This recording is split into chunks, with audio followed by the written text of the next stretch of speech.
నేను మీ Anil Kumar Bachchu, certified financial planner. మనము జనరల్‌గా అందరూ మ్యూచువల్ ఫండ్స్ అనగానే రకరకాల మ్యూచువల్ ఫండ్స్ ఉంటాయి. దేర్ ఈస్ ఎ డిబేట్ ఎప్పుడూ ఉంటుంది. డైవర్సిఫైడ్ మ్యూచువల్ ఫండ్స్ బెటరా?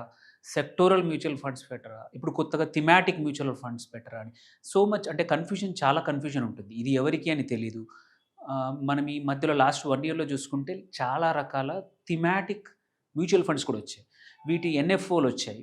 సో, ఈ ఎన్ఎఫ్ఓలు కూడా ఏంటంటే అగ్రెసివ్‌గా సెల్ చేస్తా ఉన్నారు. ఇలాంటప్పుడు ఒక ఇన్వెస్టర్‌కి ఏది సూటబుల్, మేజర్ డిఫరెన్సెస్ ఏది, ఎవరికి ఏ ఫండ్స్ సూటబిలిటీ అనేది చాలా ఇంపార్టెంట్ తెలుసుకోవడం. అది తెలుసుకోకపోతే ఏమవుద్దంటే, ఒక్కోసారి మంచి మార్కెట్ బాగా ఉన్నప్పుడు రిటర్న్స్ బాగా రావచ్చు. కానీ చాలా సార్లు ఏంటంటే, ఆ సెక్టరల్ ఫండ్స్ కానీ, ఆ థీమాటిక్ ఫండ్ కానీ మనకు సూటబుల్ కాకుండా కూడా మనం ఎంటర్ అయిపోతా ఉంటాము. ఆ తర్వాత అది మనకు తగ్గట్టు మన ఎక్స్‌పెక్టేషన్స్ తగ్గట్టు పెర్ఫార్మ్ చేస్తే వీఆర్ హ్యాపీ. పెర్ఫార్మ్ చేయనప్పుడు చాలా ఇబ్బందులొస్తాయి. సో, ఒకసారి చూద్దాము ఈ మూడింటికి ఏం డిఫరెన్సెస్ ఉన్నాయి? ఎవరికి ఎటువంటి ఇన్వెస్టరు ఈ డైవర్సిఫైడ్ ఫండ్స్‌లో కానీ, లేదంటే సెక్టోరల్ ఫండ్స్‌లో కానీ, థీమాటిక్ ఫండ్స్‌లో కానీ ఇన్వెస్ట్ చేయొచ్చో కొంచెం తెలుసుకుందాం. సో, మనం చూసుకుంటే ఏంటంటే డైవర్సిఫైడ్ ఫండ్స్ అంటే ఇందులో పేరులోనే ఉంది. ఇవేంటంటే డైవర్సిఫైడ్ సెక్టార్‌లో ఇన్వెస్ట్ చేస్తాయి. ఒక లెట్స్ సే ఒక మ్యానుఫ్యాక్చరింగ్ అని కాకుండా, ఒక బ్యాంకింగ్ అని కాకుండా, ఒక ఫైనాన్స్ అనే కాకుండా, ఒక టెక్నాలజీ కాకుండా తన పోర్ట్‌ఫోలియోలో ఏందంటే మల్టీ సెక్టర్ అన్ని రకాల సెక్టర్స్‌లో కూడా ఇన్వెస్ట్ చేస్తాయి కాబట్టి వీటిని డైవర్సిఫై ఫండ్స్ అంటారు. అండ్ ఇంకొకటి కూడా ఏంటంటే వితిన్ ద సెక్టర్‌లో కూడా లార్జ్, మిడ్, స్మాల్ అని కాకుండా డైవర్సిఫికేషన్ జరుగుతుంది కాబట్టి ఆన్ ద హోల్ డైవర్సిఫైడ్ ఫండ్స్‌ని కూడా మల్టీ క్యాప్ ఫండ్స్ కూడా అంటాం మనం. సో, ఈ multi cap funds, diversified funds ఏంటంటే పోర్ట్‌ఫోలియోని డైవర్సిఫై చేయడం వల్ల మార్కెట్ అప్స్ అండ్ డౌన్స్‌లో కూడా ఒక స్టేబుల్ రిటర్న్స్ వచ్చే అవకాశాలున్నాయన్నమాట. వెరాజ్ ఆపోజిట్ ఏంటంటే సెక్టోరల్ ఫండ్స్. ఇక్కడ ఏంటి మల్టిపుల్ సెక్టర్స్‌కి అలొకేషన్ జరిగింది. ఒక ఫండ్‌లోంచి కొంచెం పర్సెంటేజ్ ఒక 5% ఒక సెక్టర్‌కి, 10% ఒక సెక్టార్‌కి ఇక్కడ అలొకేషన్ జరుగుతుంది. వేరాజ్ ఇక్కడ పేరులోనే ఎగ్జాంపుల్ ఏంటంటే సెక్టోరల్ ఫండ్స్‌లో బ్యాంకింగ్ ఫండ్స్, అట్లాగే ఫార్మా ఫండ్స్ ఉన్నాయి ఇండియాలో. ఇన్‌ఫ్రాస్ట్రక్చర్ ఫండ్స్ ఉన్నాయి. ఎఫ్ఎంసీజీ ఫండ్స్ కానీ, టెక్నాలజీ ఫండ్స్. ఇవన్నీ కూడా ఒక సెక్టర్‌లోనే ఆ ఫండ్ దగ్గరున్న టోటల్ యాసెట్స్‌ని టోటల్ మనీని ఒక పర్టిక్యులర్ సెక్టర్‌లోనే ఇన్వెస్ట్ చేస్తాయన్నమాట. సో, దీనివల్ల మేజర్ అడ్వాంటేజ్ ఏంటంటే కాన్సంట్రేటెడ్ పోర్ట్‌ఫోలియో, మార్కెట్ ఆ సెక్టర్ బాగా పెర్ఫార్మ్ చేసినప్పుడు returns can be higher. But disadvantage కూడా అదే. సో, ఒక సెక్టర్‌లో కాన్సంట్రేషన్ ఎక్కువగా ఉండడం వల్ల ఆ సెక్టర్ గాని ఒక ఏదైనా ఒక రీజన్ వల్ల కావచ్చు ఆర్ సైక్లికల్ నేచర్ వల్ల కావచ్చు. ఎగ్జాంపుల్ ఫార్మా ఉండింది. డ్యూరింగ్ కోవిడ్ తర్వాత ఇమ్మీడియేట్‌గా ఆ టైంలో market was very good because pharma sector was doing good. అందుకే మంచి మార్కెట్ కూడా ఆ సెక్టర్‌లోని ఫండ్స్, కంపెనీస్ కూడా బాగా పెర్ఫార్మ్ చేశాయి. ఈ ఫండ్స్ మంచిగా పెర్ఫార్మ్ చేశాయి. ఇది ఫండ్స్ బాగా పెర్ఫార్మ్ చేశాయని చెప్పి పోస్ట్ కోవిడ్ చాలామంది ఈ రిటర్న్స్‌ని చూసి, ఇమ్మీడియేట్ రిటర్న్స్‌ని చూసి చేజ్ చేస్తూ ఇందులో ఇన్వెస్ట్ చేశారు. బట్ పోస్ట్ కోవిడ్ ఏంటంటే అనుకున్నంతగా ఫార్మా సెక్టార్‌కి గ్రోత్ రాలేదు అండ్ ఫార్మా సెక్టార్ పెర్ఫార్మ్ చేయలేదు. అలాంటప్పుడు ఒక 1.5, 2 ఇయర్స్ అందరు పెట్టిన డబ్బులన్నీ స్టక్ అయిపోయాయి. సో, ఇలాంటి సిట్యుయేషన్ ఏంటంటే ఒక సెక్టోరల్‌గా ఇన్వెస్ట్ చేయడం వల్ల ఇట్లాంటి డిసడ్వాంటేజ్ ఉందన్నమాట. ఒక సైక్లికల్ నేచర్ ఉన్న ఇండస్ట్రీస్ ఉంటాయి most of the time. Even let's say infrastructure కూడా అంతే. ఒక్కోసారి ఇది మచ్ బిగ్గర్ లాంగర్ సైకిల్స్ ఉంటాయి. సడెన్‌గా గవర్నమెంట్ స్పెండింగ్ అయ్యుండొచ్చు ఆర్ డిమాండ్ అయ్యుండొచ్చు. దానివల్ల ఇన్‌ఫ్రాస్ట్రక్చర్ సడెన్‌గా మంచిగా పెర్ఫార్మ్ చేస్తుందని చెప్పి అందులో ఇన్వెస్ట్ చేశాక తర్వాత ఇబ్బందులు రావచ్చు. Same with FMCG. యూజువల్లీ ఏమంటారు, మంచి హై గ్రోత్ మన జీడీపీ గ్రోత్ హయ్యర్ ఉన్నప్పుడు ఎఫ్ఎంసీజీ సెక్టర్ కూడా మంచి డిమాండ్ ఉంటుంది. పర్ఫార్మెన్స్ హయ్యర్ ఉంటది. అప్పుడు రిటర్న్స్ బాగున్నాయని చెప్పి మనం అప్పుడు పెడితే మార్కెట్స్ ఫ్లక్చుయేషన్స్ వల్ల స్టక్ అయిపోయే అవకాశాలు ఉన్నాయి. Same with technology. యూజువల్లీ ఏంటంటే ఎస్పెషల్లీ టెక్నాలజీ ఫండ్స్ అంటే మన కేసులో ఇన్ఫ్రా ఫండ్స్ అనమాట. ఐటీ ఫండ్స్ అనమాట.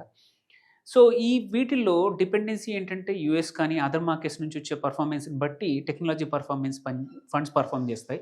సో, ఇవన్నీ కూడా పోర్ట్‌ఫోలియోలు కాన్సంట్రేటెడ్ ఉంటాయి కాబట్టి హయ్యర్ రిస్క్ ఉంటాయి. సో, అంటే కొత్తగా ఇన్వెస్టర్ గానీ, చిన్న ఇన్వెస్టర్స్‌కి ఇవి యూజువల్లీ మనం అవాయిడ్ చేస్తే బెటర్ అనమాట. సో, ఇప్పుడేంటంటే లాస్ట్ ఫ్యూ ఇయర్స్ నుంచి మనం చూస్తున్నాం ఏంటంటే థీమాటిక్ ఫండ్స్ కూడా పాపులర్ అవుతున్నాయి. ఈ థీమాటిక్ ఫండ్స్ కొంచెము మనం చూసుకుంటే ఎగ్జాంపుల్ కన్జంప్షన్ ఫండ్స్ కానీ, ఎనర్జీ ఫండ్స్ కానీ, ఈఎస్జీ ఫండ్స్ కానీ, ఇప్పుడు ఇంటర్నేషనల్ థీమ్‌తో వచ్చే ఫండ్స్, ఇంటర్నేషనల్ థీమ్‌లో కూడా కొన్ని ఏంటంటే market specific are like US funds అని, మళ్ళీ చైనా ఫండ్స్ అని అట్లా కూడా ఉన్నాయి. అలాగే manufacturing funds last year quite a few fund houses manufacturing funds release చేశాయి. అలాగే ఎంఎన్‌సి ఫండ్స్ కానీ అండ్ ఈవెన్ ట్రాన్స్‌పోర్టేషన్ ఫండ్స్ కూడా లాస్ట్ ఇయర్ మనం చూసాము. అండ్ హెల్త్ కేర్ ఫండ్స్ కూడా. సో ఇవేంటంటే థీమాటిక్ ఫండ్ వచ్చేసి ఈ రెండిటి మధ్యలో అన్నమాట. ఇందులో కొంచెం థీమ్ బ్రాడ్‌గా ఉంటది కాబట్టి ఒక సెక్టర్ కాకుండా ఎగ్జాంపుల్ కన్జంప్షన్ అంటే కన్జంప్షన్ కుడ్ బి ఎఫ్ఎంసీజీలో పెట్టొచ్చు, కార్లు కూడా పెట్టొచ్చు, పెయింట్స్ కూడా పెట్టొచ్చు. మల్టిపుల్ సెక్టర్‌లో అనమాట. ఎనీథింగ్ రిలేటెడ్ టు కన్జంప్షన్ ఇది కొంచెం బ్రాడ్ డెఫినిషన్ ఉంటుంది. సేమ్ వే ఇప్పుడు సపోజ్ మ్యానుఫ్యాక్చరింగ్ చూసుకున్నాం. మ్యానుఫ్యాక్చరింగ్ అంటే ఆటో ఒకటే కాదు. మల్టిపుల్ సెక్టర్స్ అనమాట మ్యానుఫ్యాక్చరింగ్‌లో. అలాగే ట్రాన్స్‌పోర్టేషన్‌లో కూడా చూసుకుంటే ఓన్లీ లాజిస్టిక్స్ కంపెనీయే కాదు. ఈవెన్ వెహికల్ ఆటోమొబైల్ సెక్టర్ గానీ, అదర్ సెక్టర్స్ కూడా ఇన్వెస్ట్ చేస్తాయి కాబట్టి ఇవి కొంచెం తక్కువ broad when compare to sectoral కన్నా కొంచెం బ్రాడ్‌నెస్ ఎక్కువ. సో, కొంచెం బెటర్. సో, ఐడియల్లీ ఎవరికి అంటే ఇదొచ్చేసేసి ఎనీబడీ కెన్ ఇన్వెస్ట్. ఎస్పెషల్లీ కొత్త వాళ్ళు ఆర్ చిన్న ఇన్వెస్టర్స్‌కి డైవర్సిఫైడ్స్ బెటర్. ఫండ్స్ బెటర్ బికాజ్ ఇక్కడ వొలటిలిటీ తక్కువ ఉంటుంది. Irrespective of market conditions fund manager వచ్చేసి పోర్ట్‌ఫోలియోని బ్యాలెన్స్ చేస్తూ ఉంటారు కాబట్టి సెక్టర్స్‌ని రొటేట్ చేస్తూ ఉంటారు కాబట్టి ఈ డైవర్సిఫైడ్ ఫండ్స్ అంటే బ్లైండ్‌గా పెట్టుకోవచ్చు అనమాట. ఇన్వెస్ట్ చేసుకోవచ్చు. వేరే సెక్టోరల్ ఫండ్స్ వచ్చేసి మాత్రం దిస్ ఈజ్ ఫర్ ఎవరైతే ఇన్వెస్టర్స్ అనుభవం ఉన్న వాళ్ళు కానీ, పెద్ద పోర్ట్‌ఫోలియో ఉంది. అందులో కొంచెం డైవర్సిఫై చేసుకోవడానికి పోర్ట్‌ఫోలియోలో 5-10% మాక్సిమం సెక్టోరల్ పెట్టుకోవచ్చు. ఆర్ కొన్నిసార్లు ఏంటంటే మనకి ఒక సెక్టర్ పైన వ్యూ ఉంటుంది. అరే ఫార్మా నెక్స్ట్ 1 ఇయర్ బాగా పర్ఫార్మ్ చేస్తుంది. అంటే ఇది టాక్టికల్‌గా ఇన్వెస్ట్‌మెంట్ అనమాట. టాక్టికల్‌గా సెక్టోరల్‌గా చేసేది ఈ అట్లాంటి ఇన్వెస్టర్‌లకు పనికొస్తుంది. థీమాటిక్ ఏంటంటే కొంచెం ఎక్స్‌పీరియన్స్‌డ్ ఉన్న ఇండివిడ్యువల్స్ ఎవరైతే ఇన్వెస్టర్స్ ఉన్నారో వాళ్ళకి like example international next few years US markets మంచిగా చేయబోతున్నాయి అనుకుంటే international are manufacturing sector considering ఏమంటారు బడ్జెట్‌లో మంచిగా గవర్నమెంట్ ఎంకరేజ్ చేస్తుంది కాబట్టి నేను అందులో ఇన్వెస్ట్ చేస్తాననే ఆబ్జెక్టివ్ ఉందనుకోండి. సో, అట్లాంటి ఆబ్జెక్టివ్స్ ఉంటే థీమ్‌లోకి ఎంటర్ అవ్వాలి. వెరాజ్ స్పెసిఫిక్ నాకు ఒక సెక్టర్ మీద అవగాహన ఉంది అంటే సెక్టోరల్‌కి వెళ్ళండి.